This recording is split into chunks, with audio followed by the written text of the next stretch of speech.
Hello everyone, আজকে যাচ্ছি স্প্ল্যানেডে shopping করতে। তো সেটারই একটা মিনি ব্লগ তোমাদের সাথে শেয়ার করছি। চলো শপিং করা যাক। প্রথমেই চলে গিয়েছিলাম 50 টাকার স্টলে। তো এখান থেকে আমি গ্রিন কালারের যে দেখতে পাচ্ছ একটা ফ্রক নিয়েছিলাম। তারপর মধ্যে একটা পাশ দিয়ে যাওয়ার সময় একটা শপিং মল দেখতে পেলাম। তো সেখান থেকে কিছু শপিং করে চলে গেলাম আবার স্ট্রিট শপিংয়ে। তো দেন চলে গিয়েছিলাম সানগ্লাসের শপে। তো সানগ্লাসের প্রচুর কালেকশন আছে, তোমরা এখান থেকে নিতে পারো। খুবই রিজনেবল প্রাইস, একটু বার্গেনিং করতে হবে, তোমরা নিতে পারো।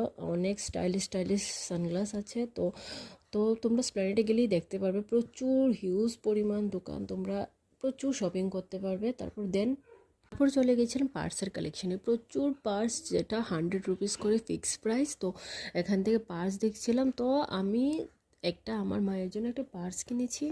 তারপর চলে গেলাম ইয়াররিংসের কালেকশনে। এখানে 100 রুপিস করে এগুলো, আর এর থেকে ছোটোগুলো 30 রুপিস। তো আমার খুব রিজনেবল প্রাইস লেগেছে, একটা ফিক্সড প্রাইস। আমরা যদি অনলাইন কিনতে যাই তো 150, 300, 400 এরকম প্রাইস পড়ে যায়। তো এখান থেকে তোমরা নিতেই পারো খুবই অ্যাফোর্ডেবল প্রাইসে, এবং খুবই ইউনিক ইউনিক কালেকশন আছে, তোমরা দেখতেই পারো। জুতিরও কালেকশন আছে, যেগুলো প্রাইস স্টার্টিং প্রাইস 200, 150 করেও নিতে পারো। কিছুটা বার্গেনিং করলে তোমরা 150 করে নিতে পারবে। তো প্রচুর জুতির কালেকশন আছে, যেটা দেখে আমার খুবই ভালো লাগলো। চলে গিয়েছিলাম স্লিং ব্যাগের কালেকশনে। দেন গিয়েছি থ্রি পিস সেটের কালেকশনে, যেটা 300 করে বলছিল, 300 করে 3 পিস। তো আমার মনে হয়েছে খুবই রিজনেবল প্রাইস। আমরা অনলাইন কিনতে গেলে 500, 600 পড়ে যায়, 800ও পড়ে যায়। তো এটা খুবই রিজনেবল প্রাইসে ছিল। দেন আমরা গিয়েছিলাম শর্টস প্যান্ট কিনতে, যেটা আমরা রেগুলার বাড়িতে ইউজ করেই থাকি কমফোর্টেবলের জন্য, যেটা ছিল 150 করে দুটো। তো আমার খুবই ভালো একটা ডিল মনে হয়েছে।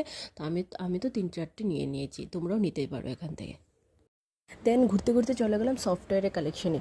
প্রচুর কালেকশন ছিল, একটার থেকে একটা খুবই সুন্দর ছিল। আমার তো দেখে সবটাই নিয়ে আবার নিতে চলে ইচ্ছে এলাম করছিল। পার্সের কালেকশনে। এখানেও পার্সগুলো ছিল 100 করে।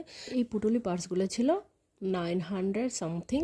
চলে গেলাম ব্যাঙ্গেলসের কালেকশনে। এখানে অক্সিডাইজ জুয়েলারি ছিল প্রচুর, যেগুলো বলছিল 150 করে, তোমরা বার্গেনিং করে 180 করে নিতে পারো। আমি তো বেঙ্গল কালেকশন থেকে পাগলই হয়ে যাচ্ছিলাম, একটার থেকে একটা ভালো ছিল, আর অনেকগুলো ইউনিক কালেকশন ছিল, যেটা তোমরা খুবই পছন্দ হবে। তারপর চলে গেলাম কুর্তির কালেকশনে, যেখানে হিউজ পরিমাণ কুর্তি ছিল। শর্টস কুর্তিগুলি ছিল 150 করে, যেখান থেকে আমি 2-3টে নিয়ে নিয়েছি। তারপর লং কুর্তি ছিল 200 করে। তারপর তোমরা প্রচুর কালেকশন, প্রচুর, তোমরা বার্গেনিং করে নিতেই পারো, কিন্তু শর্টস কুর্তিগুলি ছিল ফিক্স